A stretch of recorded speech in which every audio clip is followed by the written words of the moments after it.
I wish I knew to cut out dairy when I was a kid. And because I didn't know that, I actually lived for over 30 years with really terrible runny nose. And so when I was little, I actually missed so much school because my nose was running all the time. I was the kid in my class that had kind of the boogers kind of running down his face and all of it. I'd get teased. It was awful. I used to carry handkerchiefs around like I was an old man because I was that productive. Kleenex was not going to cut it.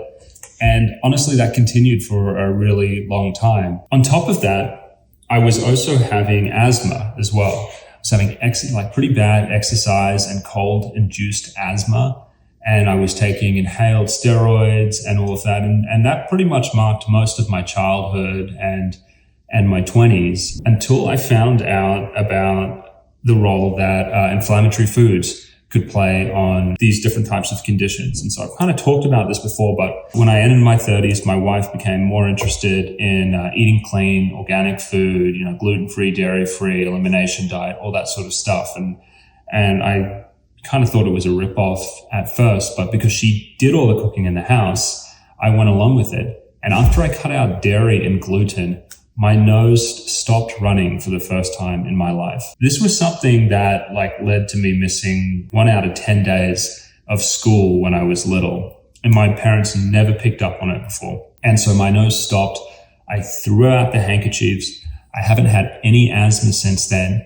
And the thing that's the most compelling is if I drink milk, I notice that immediately my nose starts running again.